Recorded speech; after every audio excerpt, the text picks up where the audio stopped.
Content warning. The Adventures in HellwQrld podcast talks in depth about QAnon, which means we have to talk about all kinds of child abuse and violence against people. Listener discretion advised. Hello, everybody. I am Mike Rains, a.k.a. Poker and Politics, and welcome to another episode of Adventures in HellwQrld. This week, I am once again joined by Sarge. And once again, nothing happened this week. Not a single thing. So, here we go. Yep, just absolute, history has ended, as that, saying what goes, I suppose. I'm also joined by the mysterious L.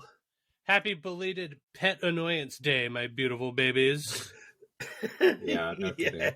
At the time of this recording, it is July 5th, so we just got done liberating ourselves from the alien onslaught that was bearing down upon us.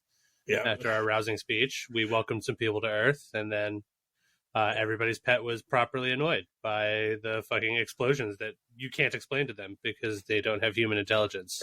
Was it the day Fox came out and said the second Independence Day was bad because they didn't get Will Smith? And that certainly didn't help.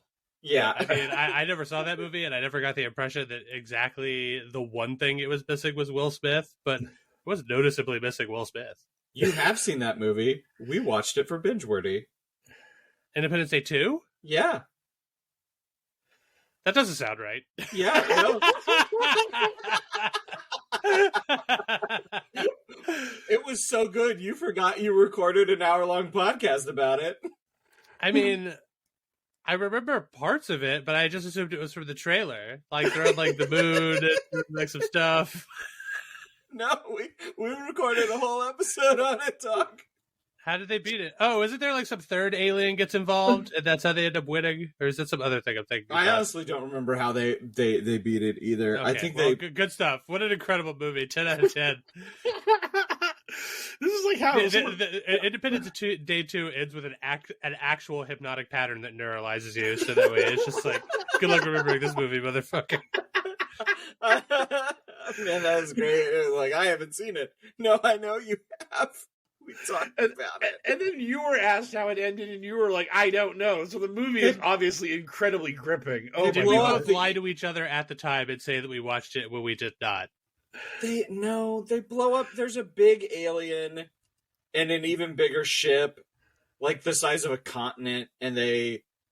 Oh, wait a minute. Don't they end up, fighting some sort of, kaiju alien in the desert or something? Yes. There's some, nonsense happening in the desert with some sort of, big, walking, talking alien thing. Okay, that movie's real dumb. Yeah. I'm getting, flashes of it now, and I hate every... There's a weird pandering Chinese woman character that, to get it into the China market, and she does nothing. She's just there and has a couple lines. Well, but we do love China. Lord knows we love China. Listen, China, if you're listening. Boy, we do love... Yeah, man, love China. What American child of our age didn't grow up with some Winnie the Pooh, am I right?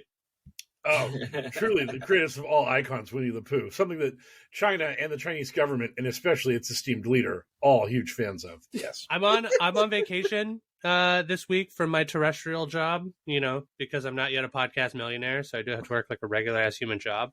Right. And since I'm on vacation and it's hot outside, the summer has arrived and my air conditioner is happening, I'm not ashamed to admit it. I've been rocking the Pooh Bear look in my downtime, sometimes a little top to keep the torso warm, but no bottoms because, it's nice to feel cool. And I'm alone in my solo time, rocking it Pooh Bear style.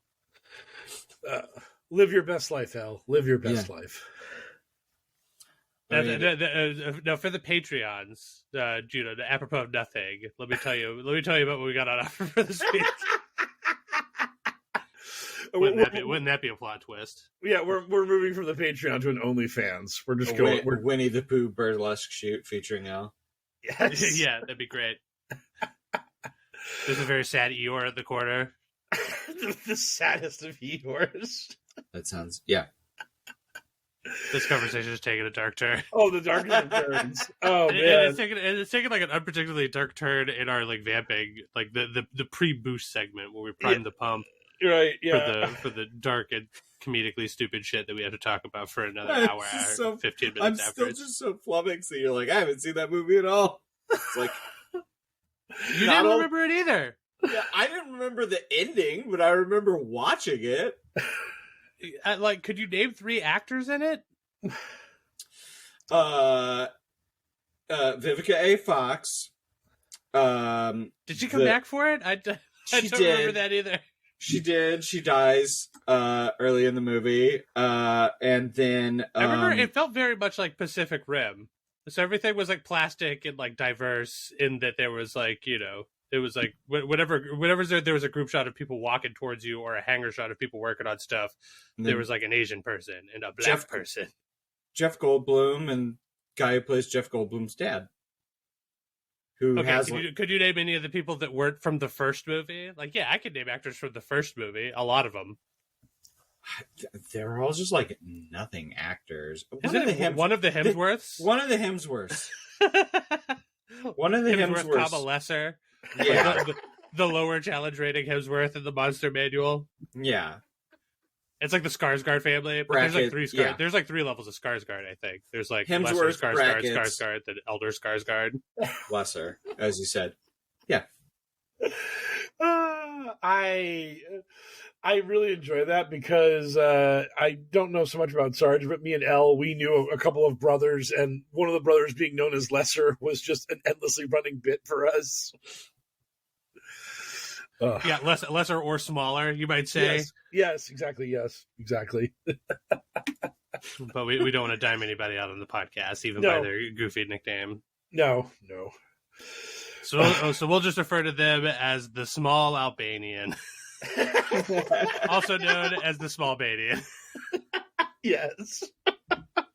100% accurate. And God, are these jokes exclusively for an audience of 2, me and Elle. Enjoy podcast. Hey, my portmanteau of Small Banian, I think, plays to a larger audience. That could be. I hope so. I've been revisiting the City of Heroes. That's right, the MMO from 2006, like a real big boy. I'm playing that in the year of our Lord 2023. And Small Banian sounds like a perfectly cromulent hero in the City of Heroes world. I almost asked you how Knife Dad is, but I think that was like Champions Online.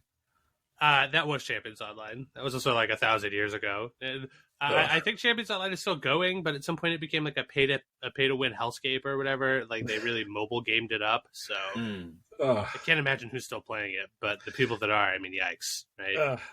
I have a friend who's endlessly telling me about how people are now playing World of Warcraft as a roguelike where you have one life, and if you die, you have to delete the character and start with a new one. And I can't even wrap my head around it. And there's like even more brutal forms of it where you can't trade with other people. You can't use the auction house. Any gear you get off drops is all you can wear.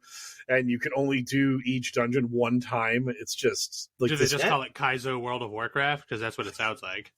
Only doing dungeons, the rest of it sounds kind of interesting, but only doing dungeons once doesn't sound fun. I don't know where that trend originated, but the earliest iteration I know of it is in like Mario Brothers levels. But there's also like the Kaizo Pokemon circuit where people do like weird, like Pokemon Iron Man mode, like one life runs, like no healing with a bunch of other like modifiers on top of it, like Twitch streamers and shit to it.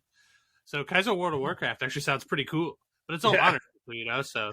Oh yeah, they have a app an add-on you use, and the add-on tells people if you're lying and being deceitful about your hardcore play or not. Like if you break any of the rules, the app like rats you out. Nice. I'm glad that there's a nanny app that you opt into to prove that you're really doing the Kaizo thing.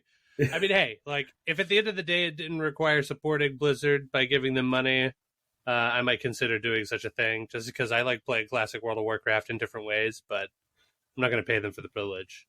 No. And I can't be fucked to do any of like the pirate World of Warcraft servers I'm sure exist out there, whatever. The thing about City of Heroes is that it's so free because nobody cares. Because it's not like the real game's not up and running. The people who originally did it know about the rogue servers and are just like, yeah, you kind of have our blessing. Just like go nuts. Yeah. You just can't charge for it. It has to be free. Yeah. So... And so it is. It's very easy. You download a single thing, you click a button, and it works, just like it would have if you were playing the game back in, the year of our Lord 2006. Crazy. Yes. It's so terribly designed in some ways. It's very charming. I hate it and love it. Speaking of terribly designed, let's get into the boosh. Yes, our terribly designed podcast. Thank you for the smoothest sandpaper segue that also insults us. But anyways, I'll play that. You jackass! I was talking about the first item. You're talking about Twitter. Okay, yeah. How dare you jump down Sarge's throat? Yes, I'm sorry. Sarge was right. I am wrong. You're the one who ruined it. Now it's like sandpaper. Boo! Boo me! Boosh now! It's time for a light sampling of insanity. Get ready for the amuse-bouche. Speaking of terribly designed, let's get into the amuse-bouche and the first item, Twitter. There we go. Oh my god, Twitter is... so our boy Elon broke Twitter again, and people are trying to find out why he fucking did this, because nothing that he's saying makes any sense. Because Elon apparently was claiming that data scrapers and other sort of pirate bot programs were stealing valuable information from Twitter, and that this was just totally unacceptable. So as a result, you, the end user of Twitter, who were using it to be online all day and have no life and avoid your family and friends, we're now going to be rate limited to only being able to see about 600 tweets a day.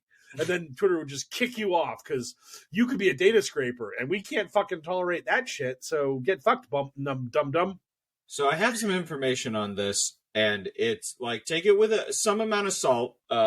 It's from a computer engineer on TikTok, but he was saying, so most companies, almost all tech companies don't own their own server farms anymore. It doesn't make sense, hasn't for decades.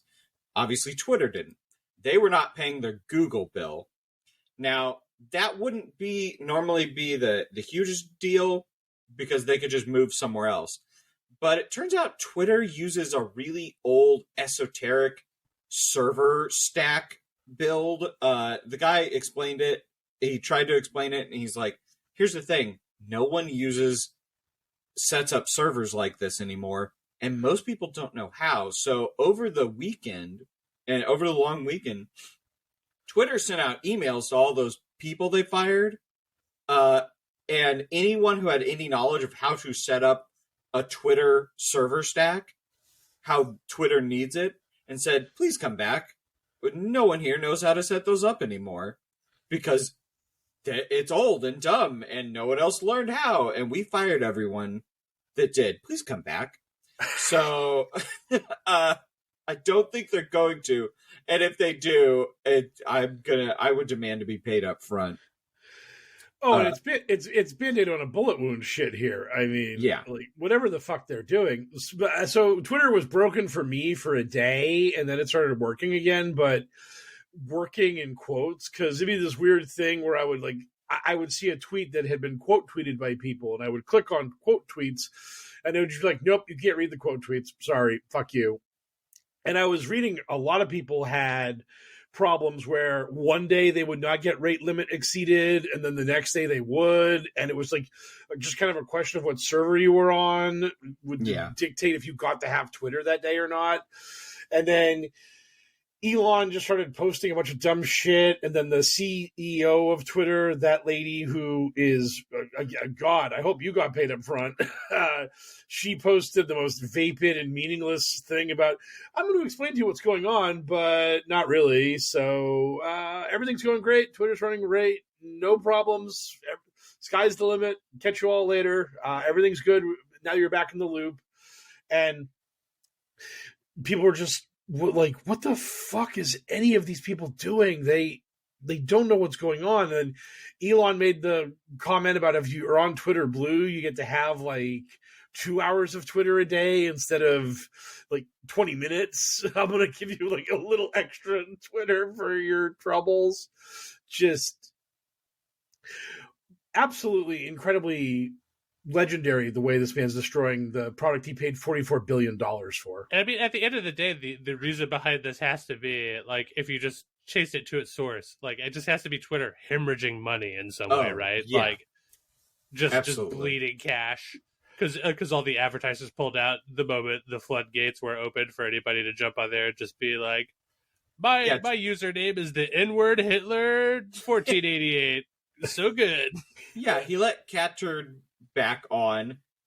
Advertisers left. Over 60% of their advertisers left. And I think it was you, El, who you or Mike shared like, hey, Elon put these new limits into place, and it just so happened to coincide with them defaulting on their Twitter bill or their Google bill for their server farm, and it's like, what a weird coinky-dink that.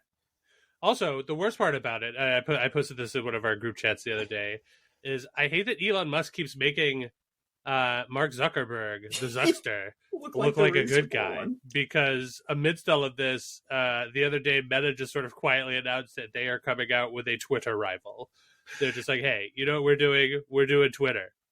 We're doing Twitter, and you could use your Instagram login for it. You don't even have to choose a different login. You just have to say, hey, use my Instagram. But it's Twitter instead. Yeah. So Threads, which is the Facebook, Instagram, Twitter, is coming out tomorrow. And some people have pointed out that Blue Sky, which was owned by Jack, the dum-dum who used to own Twitter before Elon gave him infinite money to buy it from him, Jack seems weirdly defensive and apologetic of Elon, and it almost feels like Jack doesn't.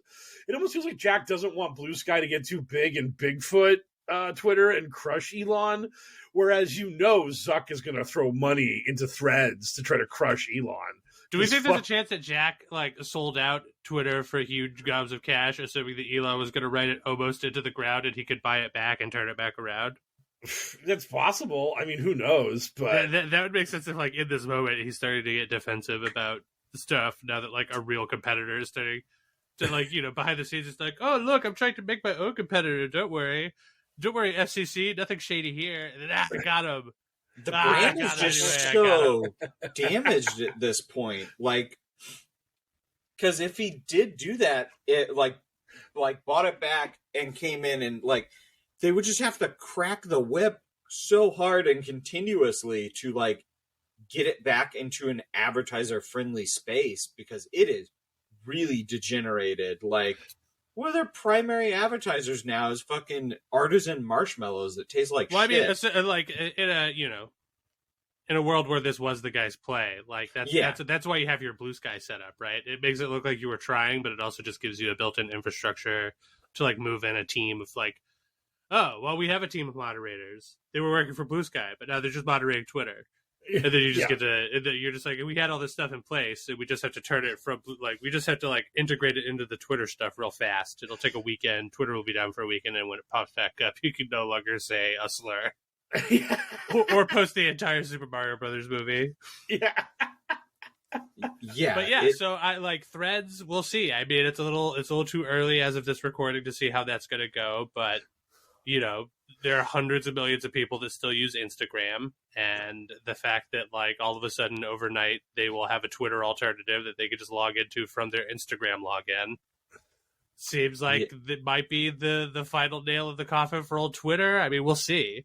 Yeah, I don't have any data, but I guarantee, just from casual observing, a lot of people have gone back and been using their Instagram more the last week for reasons. I certainly have. I'm one of them. Yeah. Well, it's funny because you're like, oh, I'll just go on Twitter for stuff, and it's oh, you can't use Twitter, so people are just looking for a social media platform that's fucking stable at this point, not even just. Yeah, and honestly, back when the Twitter stuff first started really hitting the fan, and people were starting to look at what alternatives were possibly viable. I mean, everybody I wasn't looking into it too hard, but the general consensus is well, the real winner is going to be Instagram followed by Tumblr. It was just because Tumblr had that rocky period where they fucked themselves and then they tried to unfuck themselves slightly, and it seemed like having a big tweeter bleed off might help stabilize their numbers a bit as well. But everybody was just well, yeah, everybody still loves Instagram, so they'll just go back to Instagram more. Well, and also with Twitter not paying their Google bills, I was reading Google has started to pull Twitter off of Google search results. Try and Google something that one of the information sources, God help us, was a tweet or something from Twitter. Somebody reported on Elon Musk's mangled penis, a first-hand account with photos because it was Twitter, so there's no moderation. You just look at it. You're just not going to find it through Google. And it just makes Twitter less and less relevant because Google is just like, all right, you don't want to pay us to like support your host your stuff. Like you're a hell site anyway. We will do the opposite of scrape data. We will scrub you from our service, the most powerful search engine in the world. Again, Elon Musk is like somehow like he's a weird poison pill that just makes other poison around him seem palatable. It's like, yeah, Google's the good guy. That's right, Elon. You couldn't pay Google. You got him. Oh man, it's like at some point I can't wait for it to just be like, ooh, Elon Musk is really making Apple look great. That $3 trillion company. Finally, somebody's sticking up for them, you know? Good old Elon. It's gonna be really awesome when Elon just goes like whole hog for Ron DeSantis, and we're all like, man, Donald Trump looking real sharp as a Republican nominee. Best of two choices we got here. Way to go. Elon's going to do it. He's going to make Trump even become likable. That's just his magic touch where he is just so toxic and shitty that anything he is compared to becomes palatable and good by comparison to him. It's just... We'll get into DeSantis here a little bit more here in a moment, but we ran a little long talking about Twitter, so let's speed run the next two Boosh items. First is Return of the Mac. Mac is apparently free, like roaming the countryside like a drug-crazy Bam Margera. Branding women. And I totally remember who this is. But for the audience, Mike, tell them who this person is. Okay, so Allison Mack was part of the NXIVM sex cult. Okay, I did actually know who this was in this context. That was the only Mac I could think of. Yeah.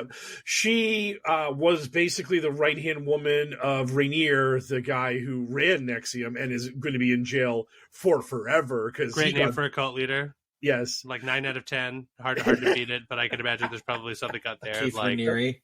Yes. So he's in jail for forever, but she was released from jail after serving 2 of her 3 years of her sentence. And QAnon is trying to determine exactly what this is all about because she was a super important person in the Q drops back in the day because Q claimed that she was naming names, that she was going to bring down Hollywood, that she was potentially going to bring down Washington, D.C. Liz Crokin and the Pizzagate people were like, NXIVM is never going to go away. It's but the tip of the iceberg that all the arrests and convictions from NXIVM are just going to have a cascading effect across all of the elite society. And it's going to just tear down this house of cards that is surrounding us. And it's actually turned out that the highest profile person that they cared about, because they didn't care about Rainier, because he's a dude and we don't hate men in QAnon unless they're Democrats. Yeah, probably not, especially the ones that make like a sex cult. That seems like a pretty Chadley move. I'm not gonna lie. Like, I don't like it because I hate Chadley bullshit because that sort of toxic masculinity sucks.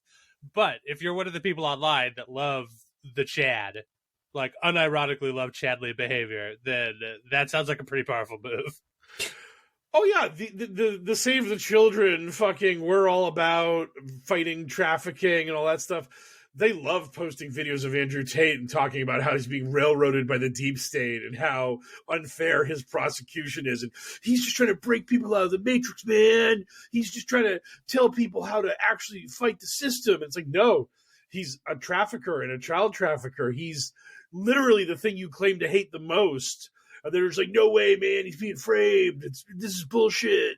So yeah, of course, if Rainier had just said the right fucking things during his trial and imprisonment, they would have been on his side. But because Q was going after Allison Mack and all that shit, they were like, oh, this sex cult's a bad one. So boo. Yeah, he should have just been like, I see women as objects, you know? I do not see them as a people.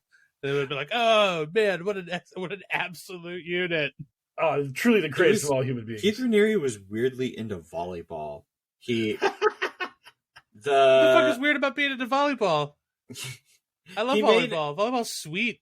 He made everyone play volleyball with him. I mean, I guess that is sort of a weird. I mean, like, if you're a cult leader, you can't all be sex. You didn't break it up with regular cardio. They have videos of him like sitting on the volleyball court, just like holding court, just like throwing his wisdom out to his adoring people that he made play volleyball with him because he really liked volleyball. Yeah, man. So, he sounds mad involved to me.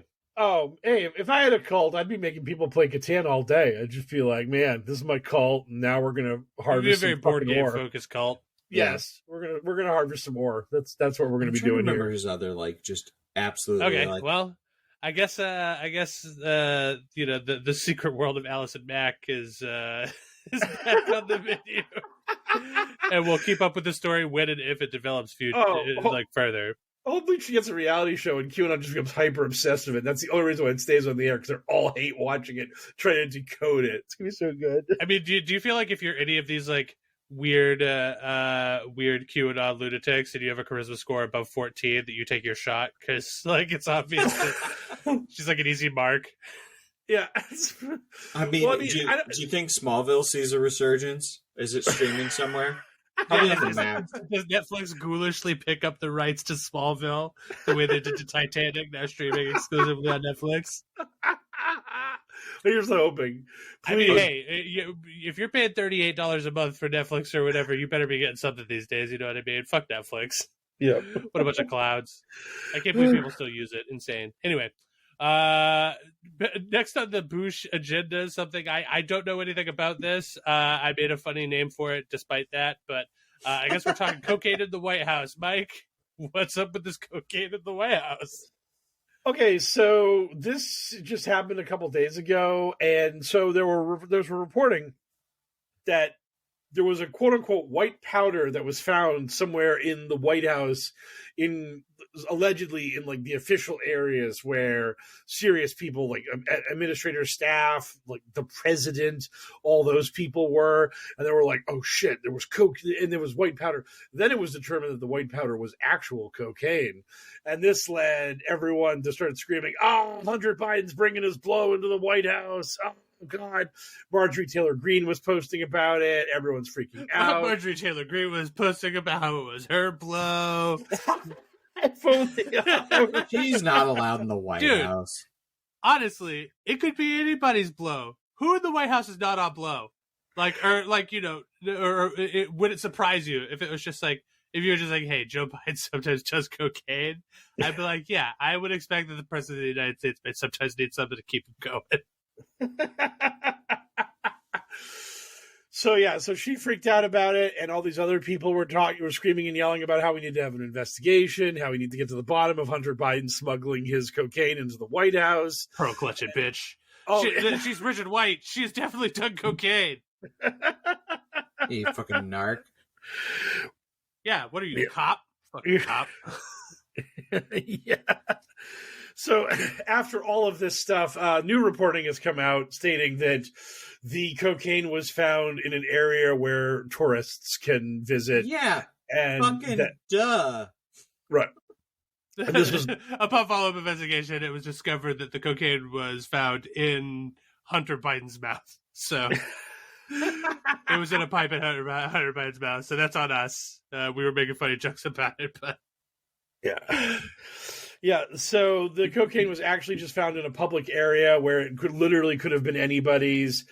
And right now, the main story from the media and from the left Twitter is that the original story was leaked by Secret Service sources who are not great sources to trust, seeing as how we've had shit like during the 1-6 committee when that lady talked about how Trump lunged for the steering wheel and got into a fight with his Secret Service, and he wanted to be driven to the Capitol. The Secret Service came out, we're like, no, that didn't happen. We don't know what she's talking about, that crazy broad. And then a while later, it was like, yeah, that probably actually did happen. And no Secret Service agents are going to go to the 1-6 committee and testify under oath that it didn't happen. Weird that. So hypothetically, like you and a guy are on detail and like, you know, you're not the best of pals, and then you're just like rocking a piss, and then he looks down at your feet and it's just like, what's that? And you're just like, oh no, I've dropped my cocaine. And then so your only play is to just be like, mysterious powder, it could be anything, let me zip up real quick and we'll like call it in or whatever. And then it turns out that it's just like, yeah, it could have been anyone's cocaine. I don't know. It's so wild. I'm in this publicly accessible area where we do scam people, but we don't search them. Like, found some cocaine. How many fucking, like, dorks would just be like, yo, I did cocaine in the White House, just to brag about it? Oh, like, yeah. Oh, God. Yeah. I mean, I guess that is kind of intense, though, just because it seems like there'd be a lot of people in the White House, like tourists. It seems like it would be difficult to peel away from enough other tourists to comfortably be railing coke in the White House bathroom. But more power to you, unless you're just doing it off the back of some like tourist accessible toilet seat or whatever. In which case, yuck. I don't care if it's the White House. Probably maybe if it was like Abraham, like if it was in the Abraham Lincoln suite, I'd be like, yeah, okay, off the back of the toilet seems fine. Anyway, remember how I said we would get back to talking about DeSantis? Well, it also turns out that we need to talk about Chadley toxic masculine bullshit. See, look at the Boosh. The Boosh has a through line this week. What an incredible time. What if 4chan made a campaign ad? Dude, like, you guys said this to me, and I had to double check with you to see if it was a real thing, like if it was an actual thing, or if you guys had gotten snookered. You insist that it's real, so I believe you. So what we're talking about is a DeSantis campaign ad that paints him in a rather bizarrely positive light. Meme-filled For details, light. I'll turn it over to Mike Rains. Mike Rains, how are they massaging Ron DeSantis for the Republican voter? Okay, so this ad is from the DeSantis War Room, which was posted all over social media. It opens with Trump holding up an LGBTQ plus flag and showing pro-gay Trump merchandise on his website back when he was running for president in 2016, and him being asked questions like, if Caitlyn Jenner, you wanted to use a bathroom in Trump Tower, she could pick whatever one she wanted, and Trump being like, yeah, that's totally fine with me. And then he was asked if trans women could compete for Miss Universe, and he was okay with that. And then it cuts to DeSantis attacking, just being viciously anti-trans and just hating gay people and being just out and proud about his vicious bigotry. And while this is all going on, they play this ridiculous dubstep hard rock beat in the background. It's the Russian cartoon walking music from the meme. Yeah, and there's snap cuts of Giga Chad in it, and Achilles from Troy with Brad Pitt, and just at one point DeSantis has turned into a Wojak, which if you're not terminally online and psychotically pilled, you probably don't know what a fucking Wojak is, but this is who this ad is reaching out for and trying to connect with, is people who understand that culture, while also putting on the screen a bunch of things about DeSantis hates gay people, DeSantis signs the most aggressive anti-trans bill in the nation. Yeah, I mean, this thing is stupid in a way that it's like if Wonder Chosen's writers got back and decided to write a farce, or they decided to lampoon the Ron DeSantis campaign. It is so hilarious is it in its composition and its overall messaging. That being said, it is we have been saying for a long time that in order for DeSantis to have a chance against Trump, he has to come out and just call Trump a loser and a coward and a weakling and talk mad shit. So I don't want to say that I want to give him prompts, but I do want to say that this is a move that we've seen coming for a while. Yeah. And the fact that it's finally here and it's taking this form is pretty hilarious. Yeah. It's just that instead of doing it in a very mainstream way where DeSantis just goes at Trump, he did it in this bizarre 4chan Nazi posting thing where I feel like if you just did the first half of the ad without the second half of the ad, and that way, if somebody questioned you on it, if somebody was like, Mr. DeSantis, what was up with that ad? You could just be like, I'm just asking questions about where former President Trump's affiliations are. I'm just asking questions. I'm not saying anything. I don't have any position on the matter. I'm just saying that Mr. Trump seems to be really interested in the LGBTQIA+ movement. And I don't know how I feel about that, but right. Instead he's just no, and I want to shoot them all dead or whatever. Pew, pew, I'm not DeSantis. Right. In the section where we're pumping up DeSantis, we have Patrick Bateman from American Psycho being put into a bunch of it. And it's that was pretty on the nose. I was like, I mean, again, like, it's like, did Tim Heidecker write this? What the fuck is going on? Yeah. It is so crazy as to almost be beyond parody. Like, I also, the first time, I was like, yeah, you're not getting me today, TikTok. Like, but there's no way this is real. And then, like, multiple news sources, like, Ron DeSantis' ad was made, looks like it was made by 4chaners. And I was like, was that real? That can't possibly be real. Yeah. I never have Sergeant L do homework before the podcast, but before we recorded today, I made sure that both of them saw this ad because it's so bizarre that me trying to describe it is not good enough. You actually have to look at it and be like, what the fuck were these people thinking? I mean, they obviously, they're obviously just trying to be edgy for, like, they're trying to appeal to a young white nationalist demographic with this sort of shit. And I get that, but again, like, a campaign ad has to be for, like, a wider audience, you know? You gotta smash cut away from the Trump talking about the gay and trans stuff into Ron DeSantis talking about traditional family values, not having him next to the Giga Chad talking and like fucking Bateman talking about, like, hating all gay and trans people. Yes. You need to massage it, baby. You need to get in there and massage it a little bit. Like, yeah. Our boy DeSantis' team is all over the map. He was too soft before, like, Goldilocks. You think Goldilocks. Yes, exactly. Yeah. Oh, DeSantis went literally from ice cold to boiling hot. Like, you gotta find the medium there, buddy. You gotta find the sweet spot where it's just right. Oh my God. Well, at least things look like they're heating and going up to, like, you know, the run up to the 2024 year of fucking horrors that I'm gonna hate every month of. Yep. Worse than the last. It's gonna suck and I hate it. Oh God. Anyway, talking about you know, shit that we suck that we hate. We suck that we hate. Yes. Things that do suck that we hate. Let's get into our incredibly grim news for the week. From the digital headlines to the digital front lines, it's Q's in the news. Now, look, there's a lot of blame to go around this week, especially if you're willing to look back into recent history up to about 10 years. There's all sorts of blame to toss around, but the end result is that our fucking conservative-ass packed Supreme Court has finally got around to doing some of the stuff that we always knew that they were going to do. And we knew that Roe was going to be just the beginning of it, and it turns out that we were correct. And like the cowards that they are, because they are all a bunch of cowards, we even especially knew this time it was coming because it was right before they got to hide behind their veil of a vacation. It was probably totally not paid for by a billionaire friend of theirs and is totally off the books. Just, you know, my billionaire friend wanted me to go to his private island to drink $10,000 glass champagne. No big deal. So let's talk about all of the unpopular Supreme Court decisions that happened over the past and how week one of since them our last recording is probably getting walked back.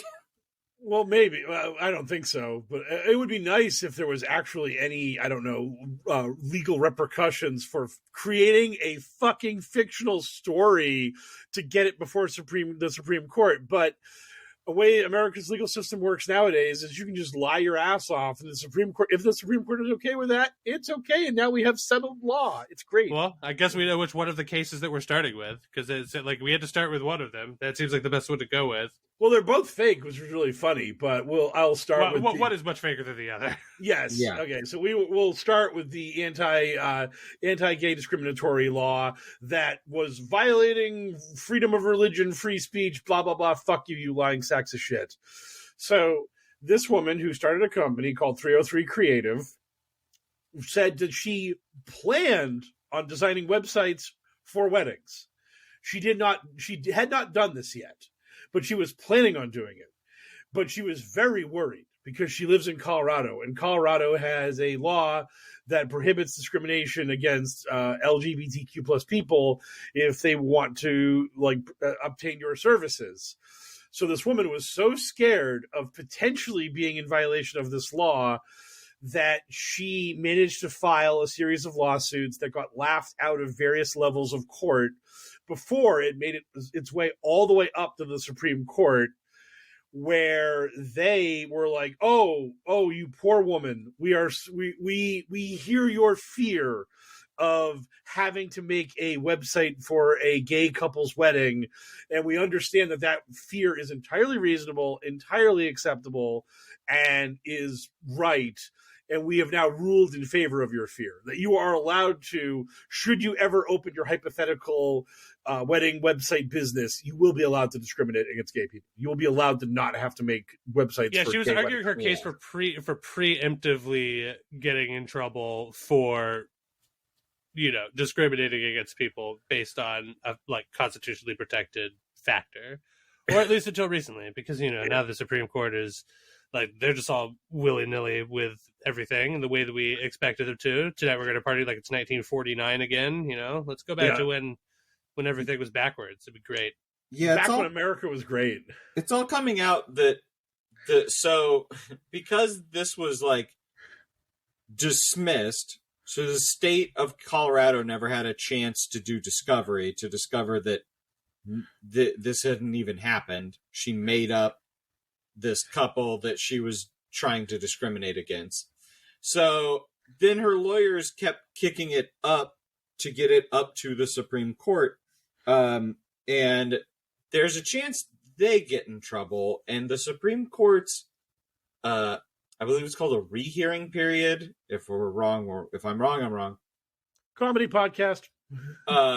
Is 1 month. So there's a chance this gets walked back because it's very much beyond fake. It's based on something that didn't happen, and it looks really bad. But this is insane precedent to set. Yeah, you could argue a case based on a hypothetical situation. Yeah, hypothetical. No wonder Google shut down their glass their glass project. Just the mere fear of being able to be liable for anything that might be recorded when somebody just has a camera strapped to their face 24/7. The fact that now in the world we live in now, you could take them to court ahead of time. You could just what is it, Minority Report? It's even worse than Minority Report because we don't have psychic kids telling us the future. We would just be guessing at the future. It would just be hey, this seems like it could go wrong, and I demand that the court hear my case. Yeah, and so her lawyers, because they realized what they were doing was this bizarre Minority Report future sight bullshit, they realized as it was working that maybe that they were the main characters of the story of Earth. They were like, wow, this is so implausible. We have to be pro-tags. Yes. They wedged in an alleged request from a quote-unquote gay married couple that was grounds for why she had to do what she was doing. And then when someone got a hold of that information, they actually found the person that was named, and they called them up, and that person was like, no, I'm straight. I'm in a marriage with a woman. We have a child. I never requested this website from this person. I don't know what you're talking about. I don't know how my name got into a document before the Supreme Court of the United States. This is fucking banana stickers to me. I don't get it. So literally everything that was put into this lawsuit before time was fictional. This was all a fantasy, and the Supreme Court is no longer ruling as a court.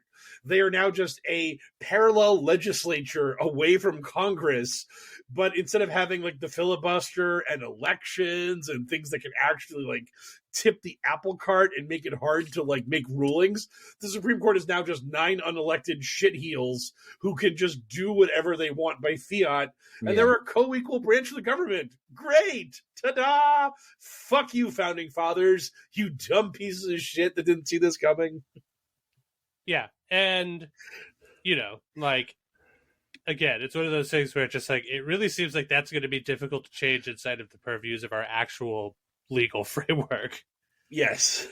It seems like in order for the needle to move on that, there would need to be some sort of, I don't want to say revolution, but, but let's just say I am queuing up my finest Les Miserables gear, and we're gonna practice the old singing voice. No, that's never going to happen because progressives are soft for baby shit. A barricade, one breast bared while holding a flag and a rifle. Yeah, oh, dude, my titty is gonna be out. You better believe. Yeah, so the other case that happened here was the student debt forgiveness plan that Biden signed.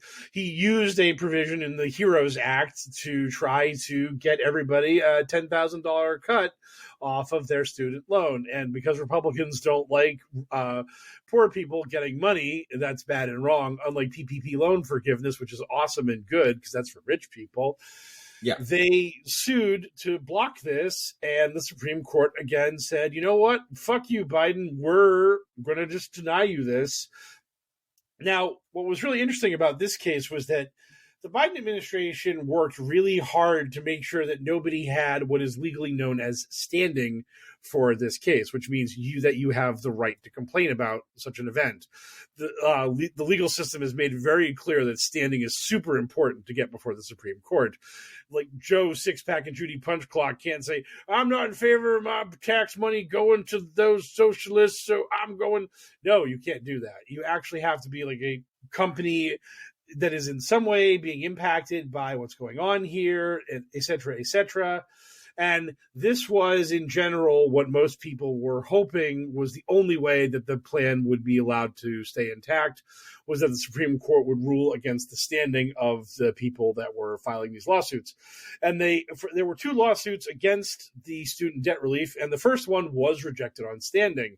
The other one was not, and that's how the Supreme Court overturned it. They claimed a student debt company in, I believe, Missouri. I could be wrong about this, but don't hold me that.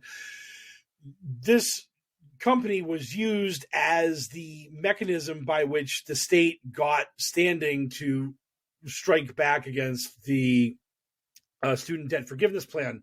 And the important part of this was that Amy Coney Barrett, she literally asked the people petitioning the court as the plaintiff, she was like, so why is this student debt company not here on their own behalf? And the petitioners were like, well, they don't have to be here. We are doing the work of the state, so it's all good. And she's like, but they're the ones you used to get standing. Why are they not here arguing their case on their behalf? Because you have indicated they are the wronged party in this situation. And the guy replied to her and said, it's a state political issue, ma'am. Just calm your jets, broad. Calm down. Don't worry about it, sugar. Don't worry about it, sweetheart. Don't let our big brain political discussions trouble your little woman mind. We're good here. And the actual reason was because the student debt company was like, we don't want to be a part of this lawsuit. We have no interest in this lawsuit at all. As a matter of fact, one of our studies for how this Debt Forgiveness Act impacts us, one of those studies actually shows we make more money instead of less as a result of it. So it is very possible that we will not be an injured party as a result of the student debt forgiveness. So we wash our hands of this thing. The fucking state that's doing this, they're just using our name. They're just fucking bullshitting this. Fuck all of you. And even after she said these things, ACB ruled in favor of the striking down of this debt. Dude, she was even like, isn't your case bullshit? And the state was like, probably. Fuck you. And then she's like, I don't care. I'm voting for it. Boom. Maybe. You win. Don't worry about it. Don't worry about it. She was just like, this is all, my questions are just kayfabe. Don't you worry. Don't you worry. I'm still on your side. I got your back, bro. We're good. We're good here. So yeah, so even the student debt forgiveness thing was literally just made up so they could just strike it down. It was just a fictional bit of bullshit. The company that was allegedly being injured by Biden's evil, tyrannical communist socialism, they didn't want any part of it. They didn't care. This was just Republicans being like, hey, motherfuckers, we're taking $10,000 away from each and every one of you. Woo! And we can do it. We don't give a shit. And it's just, please continue to run on objective evil, Republicans, please. And everyone on Twitter who's like, oh, Biden could have done it if he really wanted to, but he didn't. This is all bullshit. He was just faking us out. Oh, fuck him. I'll let you know that QAnon and all the right wingers, they know who to celebrate for this. Clarence Thomas and the Supreme Court. Yeah. And Trump, who appointed these justices. It's so funny how you have the hard left blaming Biden, but then the hard right is celebrating Trump and his justices. It's so weird how the blame pie gets distributed in these ways, instead of just everyone being like, you know who did this? The Supreme Court, who are fucking corrupt as shit. And don't give Trump all the credit. Mitch McConnell helped a lot. Oh yeah, but they don't. Most of these right wingers hate McConnell at this point. They'll never admit that he was the one who architected the Supreme Court, because that would be giving not the God Emperor credit. So fuck that. All right, guys. As I let at the top of the segment say that there was a lot of blame to go around, so we wouldn't start playing the blame game. Because if we do, we're gonna get all worked up, start pointing fingers. Yeah. And all of them are going to be correct fingers, but then we might get some blowback. And, you know, I just want to be, let's just be chill, man. You know, let's just be real cool. Yeah, that's me. and not point any fingers. But unfortunately, like this week, we do have to report on what are some pretty clear-cut big dubs for the old QAnon, the old QAnon branch, you know. They're just like, yeah, our corrupt Supreme Court card finally paid off. We invested in it over many turns, and on this turn, it's finally starting to pay big dividends. It's like, oh shit, yeah, finally, probably should have nipped that one in the bud when we could, but yeah, you know, yep, them's the breaks. Tough times. You fool! You ran into my trap card. Back SCOTUS. No, I'm going to take away all your freedoms. Okay. Moving on to a place that even somehow worse than America, the Ukraine. Still in the middle of a war with Russia that seems ceaseless at this point. But some spicy revelations this week, and even I heard some rumblings about this. According to Russia, Mike, what's going on specifically in the Russian conflict this week?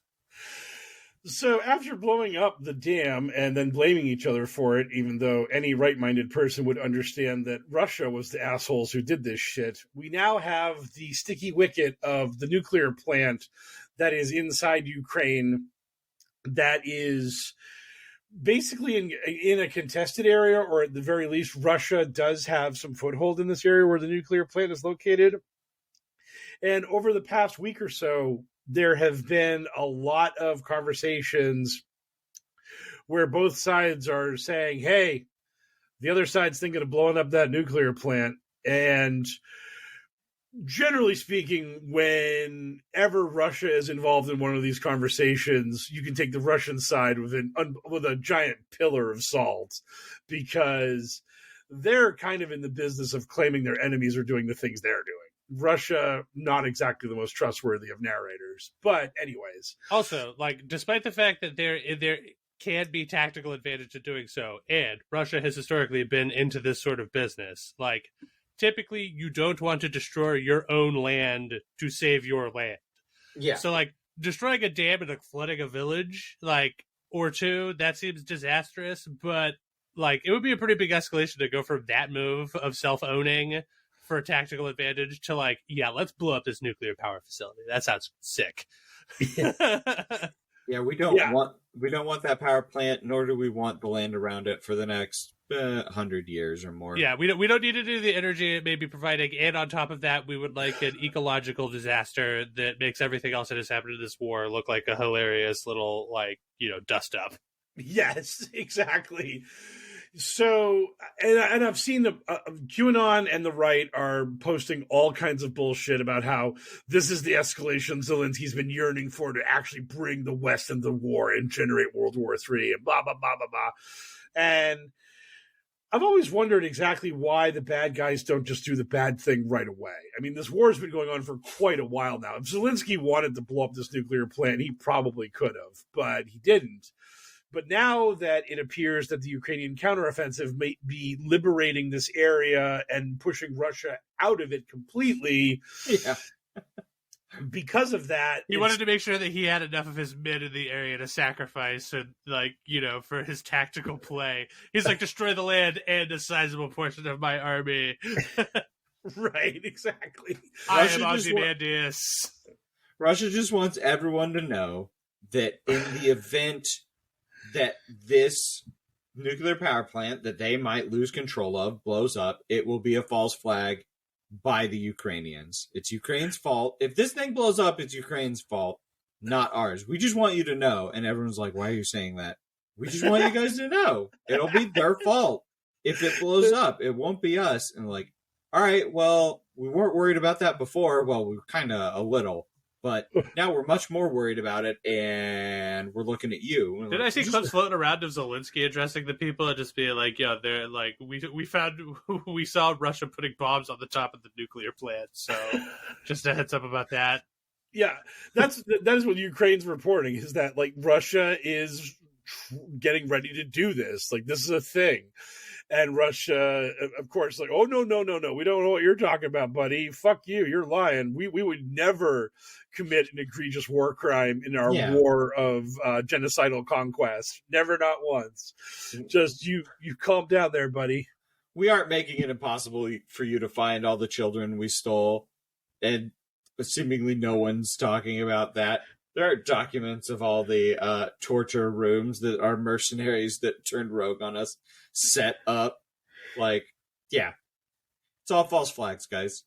Oh, God. It's both turtles and false flags all the way down. It's just never ending. So of course, QAnon obviously thinks that this is horse shit, and that they're gonna... Something's gonna go down, and Zelensky's gonna pin it on innocent boy Putin. Also, a soft babyface Putin, right? Oh, that innocent little cherub of a man. Never did a bad thing in his life. Oh, Vladdy Daddy. Truly the greatest of all heroes. And the thing about Putin is just that he is so popular with QAnon and the right that during last week's little mini dust-up coup thingamajigger, oh, man, you could just like see the sweat beating up on everybody's forehead, because like, it's possible in a democracy that your hero will lose an election, but when you have a dictator on your side, it's like, oh man, I got this guy running shit for the next like 20, 30 years. Everything's going to be great. And when it looked like there was a chance that Putin might lose control of Russia, there were a lot of people who were like, no, you can't take my other daddy away from me. You took Orange Daddy away from me, but Russia Daddy was supposed to be for forever. And it's just like... I love that Zelensky announced, like, hey, we're not going to run any elections while we're in the middle of a war, being invaded by Russia.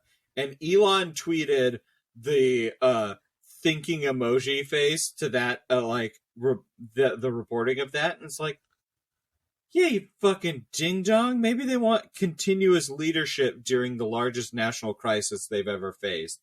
They're literally being invaded. I'm willing to bet that they do run an election, and if they win this war, this massively popular president who got them to this war probably wins in a landslide, maybe even runs unopposed. So right. He's just being transparent.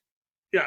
The other thing that Elon and others will not bring up is the fact that it is literally in the Ukrainian constitution that you can do that the government is allowed to call off elections should we be invaded.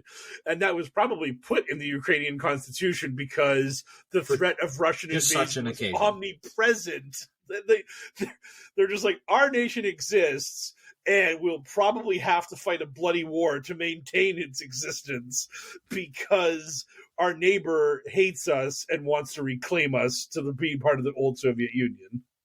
Also, maybe just from like a tactical standpoint, not have all of our civilians congregate in places, Yeah, just a little. Like, hey, unless it's just like, yeah, place your ballots here, the most secure bomb shelter ever. You have to walk through the subway tunnels to get to it. Like, I don't know if that's just going to be worth the squeeze. It's going to be like, oh my God, we had 200 people turn out. It was a landslide. It's like, why? Because everybody else is tired of being drone bombed, Yeah. I saw like this one lunatic who posted some shit about how like Ukraine isn't even a real nation and blah, blah, blah. And they were like, they were writing all these things about how various figures sort of like crafted the identity of Ukraine and all this stuff. And someone was replying to this. It was just talking about how all nations are fake. All nations are bullshit. And when they posted this fucking deep, bro. Right, yeah, but I mean, when this person was like, this guy was a Ukrainian hero, like 100 odd years ago, and got the idea of Ukrainian nationalism going, and the quote tweet to that was, "Oh, if you think this is really interesting, let me tell you about a decorated British colonel named George Washington." It's just like, yeah, this is how this happens. Like nations get created, and people get lionized as like the founders and the start and the building blocks of those nations. Like this is just what happens as we draw lines on maps and create territory. Like Belgium, fucking bullshit. It was literally just made up as a buffer between France, England, and Germany. Still not allowed to invade Belgium. Still a crime if you go in there and start killing and raping people. Yeah, and it's not like anyone is confused about how sometimes nations just spring up in the sort of conflict it can cause. Yeah, I feel like I could think of one nation that just sort of was created, and it's been sort of like in a perpetual war forever. It's crazy. I can think of a couple nations that sprung up when a much larger nation seemingly collapsed. So weird. Also, speaking of heroic war hero guy, I mean, at least if Zelensky gets lionized in that way, that's going to be great for him, because his story starts with him being like a stand-up comedian or whatever, right? Yeah. What an incredible trajectory. I hope that Ukraine eventually wins and that Zelensky manages to make it through, and then we'll have like a lot of interesting photo comparisons of him from like 3 years ago to him now, like 3 years after fighting a war, and he's just gonna like have aged 20 years. He's gonna be just like this rugged, unfunny man.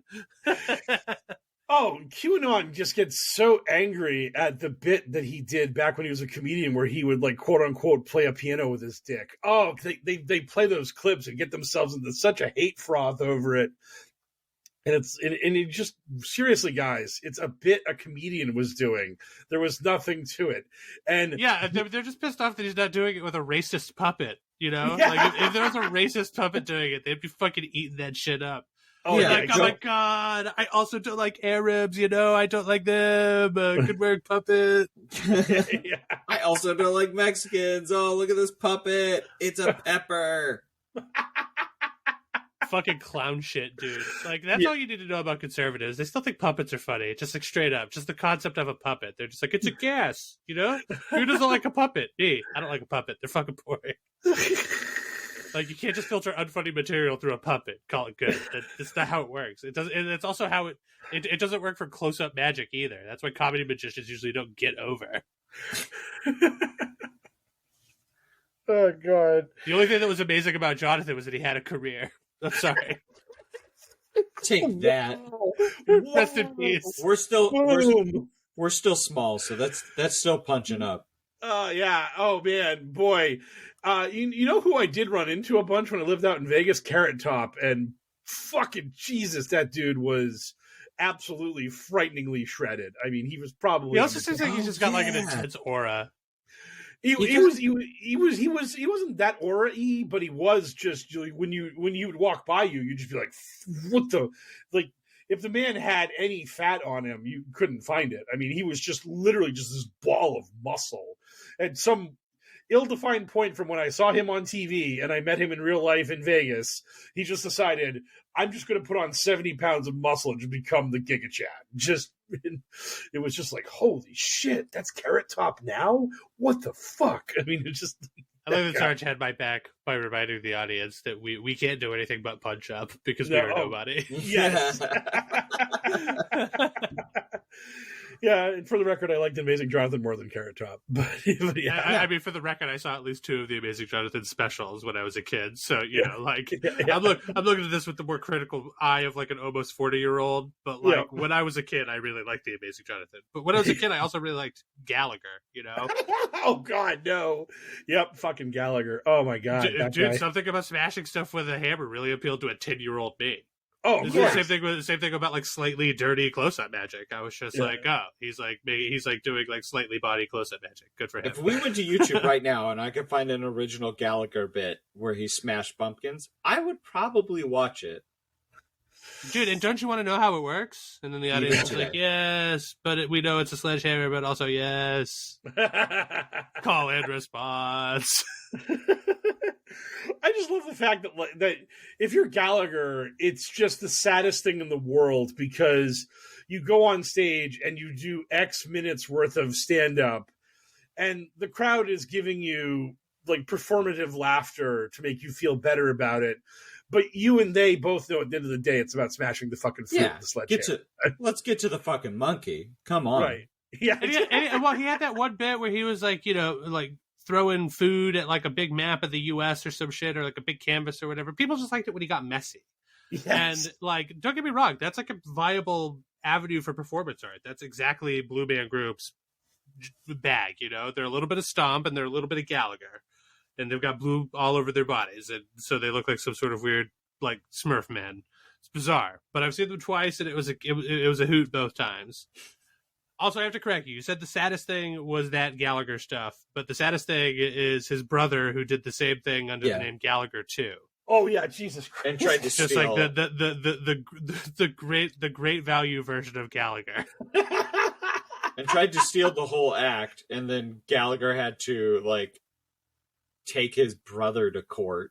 Yeah. I'm the real Gallagher. They're both dressed in like the get up, and you can't tell which one is which. You've got the gun, and you have to choose which one to shoot. Unfortunately, you only have one bullet. That's the dilemma. Yes. The dilemma isn't that you want to hit the right one. It's that you're down to one bullet, and you can't get them to line up properly. You're like, ah! Comedy show. Anyway, let's move on to our mailbag because we have gone wildly off topic. Our listeners got questions. We got answers. It's time for Q&A.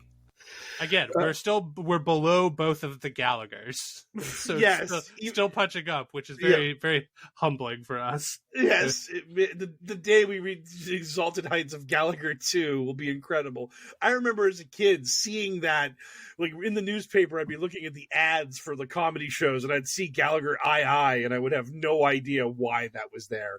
And then I found out and it was like, oh, wow, that is terrible. Holy shit. When we have enough juice to like do a call to action to the audience to get like fan art of us like dismissively turning our backs and walking away from a broken and disheartened Gallagher, then I will accept that we can no longer make fun of him, because at that point we would be punching down. Amanda Scanlon says, have you found an uptick in Q Twitter accounts recently? I came across one the other day called Q Mum that had 29,000 followers. She basically tweets pictures of celebrities and politicians and saying they have been executed at Gitmo. Incredible gimmick. That is just ripping off War Noose, which is a weird misspelling of War Nurse. War Nurse is like an old school QAnon promoter who their whole thing is they just post black and white photos of their enemies and then list the penal code crimes against them. Wait, and so somebody picked up the ball and just did the same thing, but please tell me, is it just spelled N-U-S-E? Yep, N-U-S-E is War Noose. Right. QMOM I haven't looked at yet. Incredible. War Noose. Yeah, it's so weird. Oh, there was a person recently who got followed by War News, and they were like, "Oh my God, this is such an honor! I've been following them for so long." And it's like you haven't read their Twitter feed, right? It's just literally the same shit over and over and over again of just black and white photos of Obama and Bill Gates and Robert Mueller and all the other people they hate, and then just this crime, this crime, this crime. This is why they'll be executed for their crimey crimes. Yeah, War News has over 100,000 followers on Twitter, and War News. Yeah, I don't know why it's still. How did they survive the Great Q Purge? They were, but Elon brought him back. Everyone was very happy when they brought him back. Yeah, there's a black and white photo of Hunter Biden and Robert Biden, and they're going to be convicted under Penal Code 18. Mike, watch out! You're burning through your 600 so fast. Looking at War News posts. I know. They're going to be convicted of treason. You slow your roll, Mike. You're going too deep. Oh no! I've been eliminated. Elon's going to throttle the shit out of you. Yeah. Oh, she decided to up her game this week and posted a bunch of black and white photos of John F. Kennedy before he got murdered, because that's a thing that they want to talk about. Because anyway, for me, it's impossible to tell which one of these idiots that I see all over Twitter now are Q idiots, because they've all got blue checks. So I assume they're just some sort of fascist. Yeah, Well, and I'm not willing to like look into what flavor that is. But if you're willing to pay the toll for the Elon Musk task, and that puts you at the Grimes level of shitty person, and I just don't care to know much more about you. And some people are like, I have a business or whatever, etc. Yeah, tough shit. I mean, them's the breaks, you know, free market, etc. You got a lot of use out of free Twitter. Now Twitter is not free, and you have to decide whether you want to pay for it, and your customers get to have an opinion about where you're spending your money. I don't give a fuck if you're a business or if you're like a public figure or whatever. Like, you get to decide whether or not you want to be on Twitter. Yeah, I've seen people say things like, well, I want to post longer than 2-minute videos on Twitter, and it's just post a link to your YouTube. There's no reason why you should give Elon money, and there's no reason why you should give any of these soulless corporations money. But Elon, again, as we said earlier, Elon just makes bad people look good by comparison, which is fucking awful. He is so toxic and shitty. He's just making banal evil look good, which is terrible. Yeah, in a perfect world, we get hands off with Elon for a while and just let him turn Twitter into exactly what he wants it to be, which is e-girls trying to sell their OnlyFans accounts to t-shirt robots. Yes. Exactly. Everybody wins, right? You know, yes. Like every once in a while, some incels go in there to find out some OnlyFans accounts they're interested in and to buy some sweet t-shirts. And marshmallows. Don't forget the marshmallows. Yep. Marshmallows, is that a Twitter thing? Yeah, like one of the last advertisers they have left is this like small batch artisanal marshmallows. I keep getting like leather knife sheath. Yeah, I it's get like them, a pretty popular thing I see. I get artisanal marshmallows, and a YouTuber I follow ordered them, and they didn't show up for 3 months, and they tasted like shit. So I was like, you know, of course. Yeah, I mean, what was he expecting? They're marshmallows. I mean, come on. Yeah. Like, I feel like if you want a marshmallow that's like the actual platonic ideal of a marshmallow without needing to touch it to a campfire, like, it needs to be the freshest possible. Yeah. The idea of delivered marshmallows, holy shit. Like, are they sending them by drone? Do they have warehouses within 200 miles of me where the marshmallow can get to me in a few hours? Unless they're cereal marshmallows. Unless you know to expect a big bag full of stuff that tastes like cereal marshmallows. No, and that was part of her review. She was like, I am setting up and eating these right now. They are as fresh as they can be. I just got them today. Boom. Let's get into this. This is the Choco Chip one. And she's like, and they taste terrible. And I was like, okay. I just assume all that shit tastes terrible. I mean, we went on our needless Magic Spoon riff back in the day. Oh, I'm a Magic Spoon fan. Yeah. Big fan. So thank you for the question, which has once again viciously derailed us, as they often do. Pancake Peasant asks, what is the biggest U.S. history fact that surprised you when you learned it? Biggest that surprised me? What is it? Is it like the Tulsa Massacre? Yeah. Is that Watchmen TV show was based on? Like, that was a thing that, like, I was astonished to hear existed. I had heard about it before that TV show, but that, like, that reminded me of how insane it was that I needed to, like I needed some other form of pop media to tell me that was a thing, that I never learned about it in school. That the U.S. Army bombed black people on American soil. Like, literally the U.S. Army deployed and bombed a black town. Yeah, it was just crazy. Like, hearing about that, I was just like, what the fuck? I was like, in America? Like, the United States of America? Really? Probably the myth of Abraham Lincoln. I had a college history course, and yeah, dude, I used to think that Abraham Lincoln was real too. Fucking crazy. Like, the Emancipation Proclamation is 2 pages, not just 1, and all the slaves were not freed all at once, nor were they just straight up freed. There was actually a town where the Union Army went in and be like, no, you have to go back to being slaves.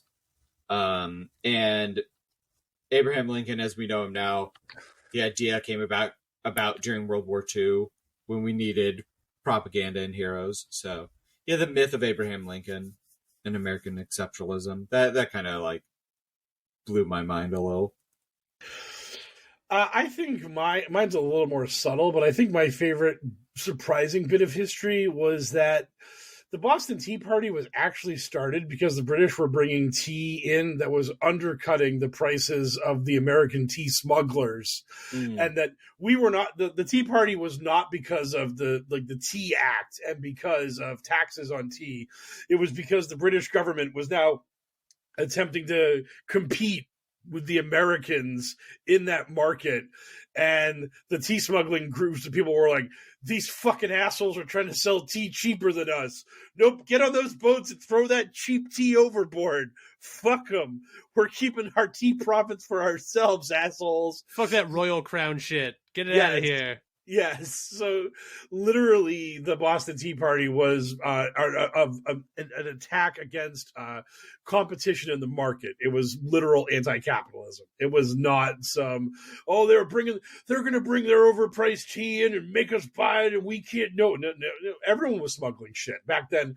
The whole reason why that shit boiled over into actual shooting and then the fucking Revolutionary War was because this kind of Mickey Mouse little defiance of the British Crown was happening all the time.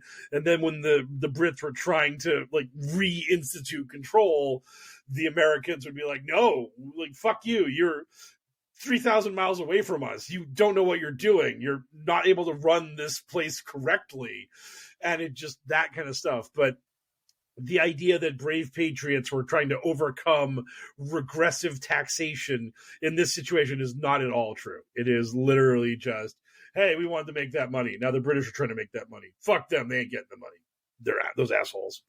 So that, and the other thing is not so much that it's surprising, but I just love the way America views the Revolutionary War, because it is just what Sarge said about the myth of Abraham Lincoln. The myth of the American Revolution is so ridiculous compared to what actually happened, which is we were being supplied black market gunpowder by the French for most of the war. And then when the British stepped on their own dicks and got themselves defeated at Saratoga, the French were like, fuck it, we ain't going to do black market fucking gunpowder anymore. We're just going to openly declare war on Britain and fuck with them. And basically the French then carried our asses to victory. And then X number of years later, we decided, you know who won independence all by themselves? Us, America. We did that. And it's no. In no fucking way did America stand up to Britain and defeat them. We were just France's puppet, and that's how we won. But hey, if you want to try to fucking that and being impossibly far away.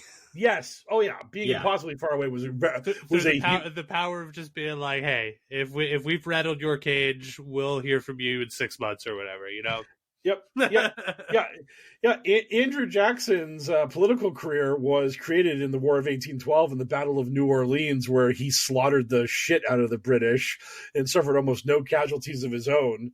And a couple weeks after that battle, the boats arrived at shore, and we're like, oh yeah, by the way, we declared peace like a couple months ago.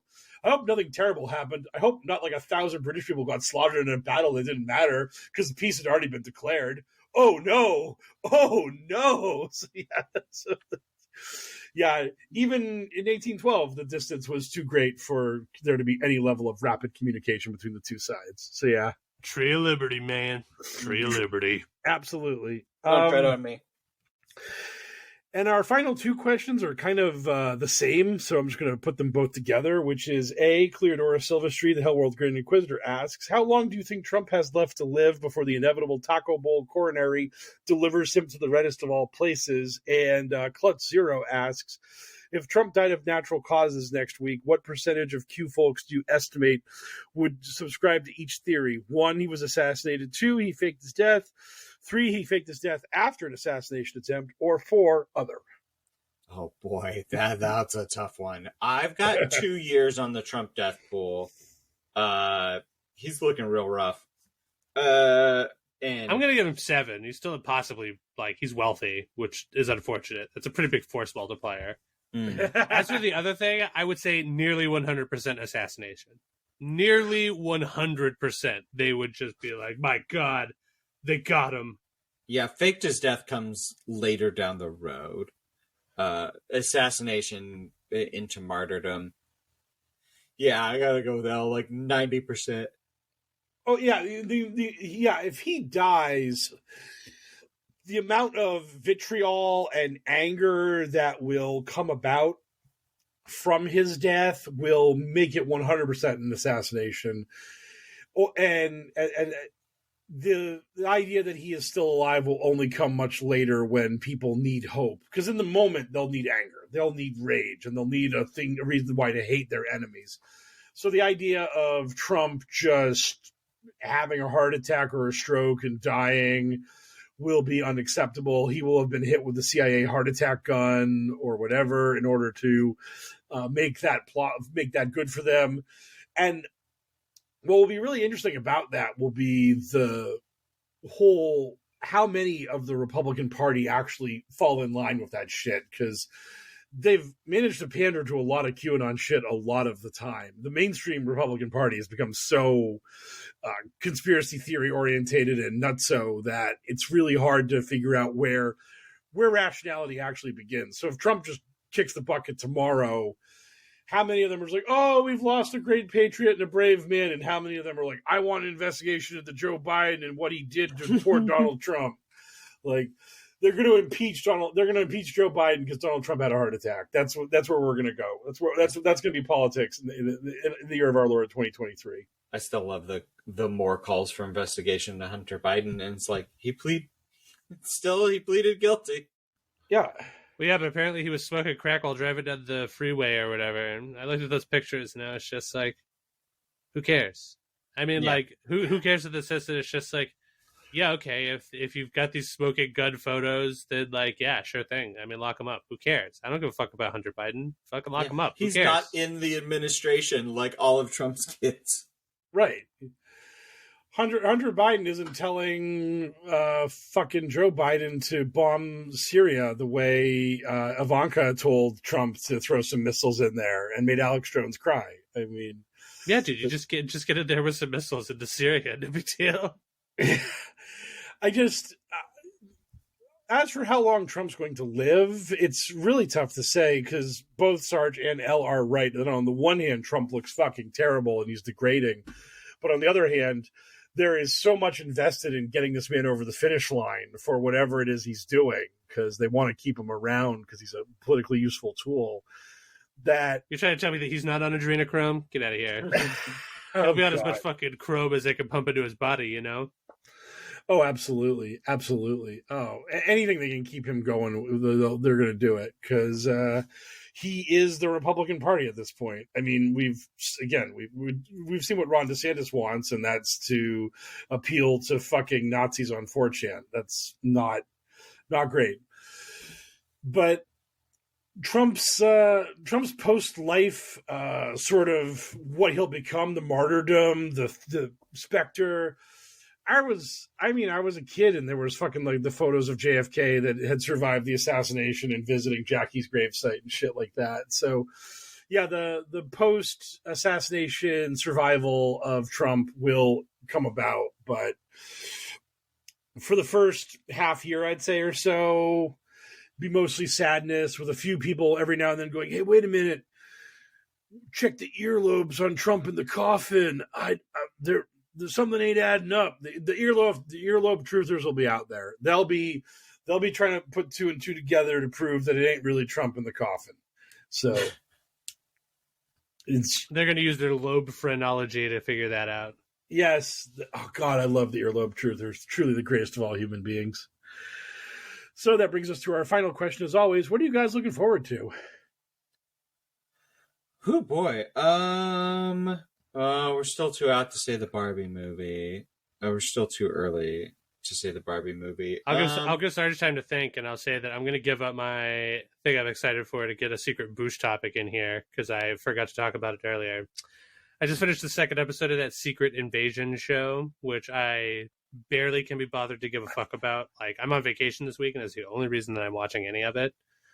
And 2 episodes in, and I'm just like, man, this is the most fascist show I've ever seen in my life. Like, QAnon must love this show. They would have to be all over themselves at this fucking show because it's about like a heroic American super spy waging like a one-man war against an invading alien force of refugees who are super evil, at least the ones that we're going after, and are in fact doing false flag operations across the world, and like our heroic representative of Earth, who also happens to be just an American guy, has to save us from these angry refugees that are like daring to try. They're just like, hey, you said you would find us a place to relocate by now, and you haven't. So we're just like, why don't you just let us live on your planet? And they're just like, absolutely not. And they're just like, okay, well, in that case, we're super evil now, and we're bombing Moscow, and we're killing everyone.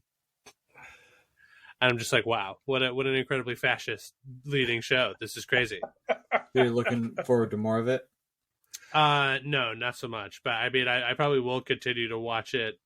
Well, there's one more episode out this week, I believe, as of today. So, like, imagine my surprise when I went to get caught up on it, and I watched the second episode as I was chuckling to myself over how, like, crazy it was. The fact that the angry refugees invading the foreign place really did do a false flag, I was like, oh, man. And they call it out, too. It's like, this has got false flag written all over it, I was like, oh, my God. But so then imagine my surprise when it went to automatically play another episode, and I was like, oh, no. Oh, honey. No, 40 minutes of this is about like stomach. I was like, we'll catch you maybe later. Anyway, so yeah, so I guess the thing I'm excited for is the thrilling, not conclusion, the thrilling middle of this wildly crazy show. I don't know, man. It's so hard to care about the Marvel stuff anymore. Samuel L. Jackson seems like he's trying. He's trying his little ass off, but I mean, come off it. I guess I'm excited to finally watch Oshinoko. I found out what it's actually about, and I'm much more excited about it. It's an anime. It's all out, or the first season is anyway, so I'm just going to binge it here at some point, and I'm excited. You're a braver man than I am. Yeah. I heard what it was about, then I found out what it was really about, and I couldn't get over what it was actually about. You know what I mean? Like the stuff that's on the screen. I don't want to watch any show about a 10-year-old idol girl. No. Not my cup of tea, thank you. I don't feel like Japan has earned that level of trust with me, She's not 10. She's mad young, isn't she? What? No, it's about this idol has twins, and then she gets murdered, and the doctor and the they're like reincarnated into the twins or whatever, right? Yeah, the doctor and the cancer patient that he couldn't save are reincarnated to the twins. Yeah, and how old are the twins? After the time jump, they're in high school. Oh, okay. I did not know there was a time jump, but that does make it slightly more palatable. But just looking at that show, I mean, everybody was crowing about it, and I was just like, no, I'm good. Yeah. But I am glad that it's not a creepy show about a 10-year-old idol girl, because that was the vibe I got off of it from everything that everyone had said about the description of the plot. So it makes it unfortunate. It's probably one of those shows that you have to be like, well, like the real plot is like something else, and it's just like, yeah, well, I don't know. I got a vibe off of it that I was like, this seems creepy. I don't want to watch this. Yeah, it's a long, slow burn murder mystery. Well, I am, I guess, looking forward to, the fact that I'm going to go see The Sound of Freedom tonight for free, thanks to the lunatics who are trying to prop this movie up. This is the Jim Caviezel human trafficking movie, which is apparently going to be dog shit because it's not actually about adrenochrome and child organ harvesting and stuff. It's just a mainstream anti-child trafficking movie that's going to have high production values and be adequate. But apparently at the end of the movie, Jim Caviezel gives a long speech about how we're fighting a great evil and we must be vigilant and God, Jesus, blah, blah, blah, and all that kind of stuff. The end. Which, that's not the movie I want to see for free. I wanted to see adrenochrome. I wanted to see all their fucking harebrained bullshit for the world to see it. And QAnon's been posting about how I went to see it and everyone in the theater cried, and it was so touching, and blah blah blah. And I don't believe them. But when I looked at my theater when I got my free tickets, supposedly it's going to be jam packed. So I'm going to have the me and Arizona Right Wing Watch are both going to see the movie. We're going to do a review on our pod this week probably, and she has been saying that she has not been able to find a theater, and that theaters that have been showing the movie have been empty as fuck. So we don't know.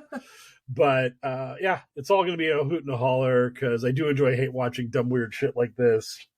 But I am depressed that this is kind of a glossy mainstream thing.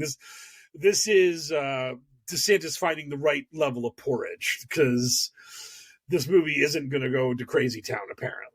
Even though Jim Caviezel himself is aggressively in Crazy Town. Maybe the next movie that he is the producer of outright is just going to have the adrenochrome scene in it that I'm yearning for. But we'll see. So that's where I'm at, which is not a great place to be. But hey, that's my life.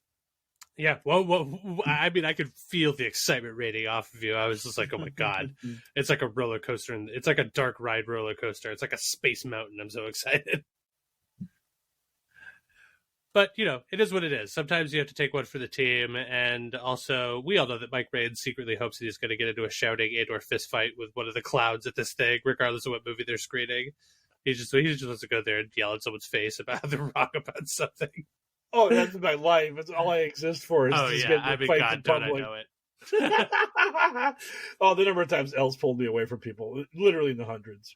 So on that note, it is time for us to wrap up the show. And you know what? So Sarge and I are going to dramatically watch Mike wander into the distance, ready to scrap with anyone who may get in his way, like so much Fist of the North Star. And Mike's kind of like a huge silhouette, while Sarge and I just sort of look at him and are just like, yeah. And that's how we're heading out this week. Thank you so much for supporting the show. If you'd like to continue to support the show for free, you can do so by giving us a 5-star review wherever you get your podcast from.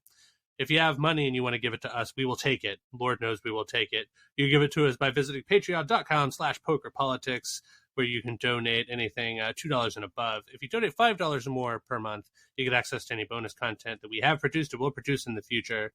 There's a bunch of stuff on there, including all of us taking the piss out of some Q-pop media. Those series are especially fun. What We Do Out of Shadows, Mule's Errand, Kabbalin. So yeah, check those out if you're one of our $5 and above beautiful or babies. We appreciate Ollie is in the crib. So if you have money and you don't want to give it to us dickheads, you can do some good with it by donating it to love146.org. They're a charity organization whose vision is the end of child trafficking and exploitation. Thanks as always to DJ Minimal Effort for use of our intro song, They Are Wise and Not on Social Media. What a wise sensei. We should all aspire to be more like DJ Minimal Effort. But slumming it in on social media with us is our buddy Frosty, who you can find at FrostyVO. Frosty, of course, supplies all of our voice work, the voice of Q, our bumps, etc. Anything we need, Frosty has us covered. At least for the time being, while Elon Musk rides it into a flaming crater in the internet ground. You can find the show on Twitter at HellwQrld with a Q instead of an O. I'm on Twitter at HellwQrldL with HellwQrld spelled the same way. Sarge is at SargeInHell. And Mike Raines is, of course, at Poker Politics. So for another successful episode of the Adventures in HellwQrld podcast, I have been one of your hosts, the mysterious L, joined as always by the enigmatic Sarge and our expert in all things QAnon crazy, Mr. Mike Raines. Good speed, Patriots!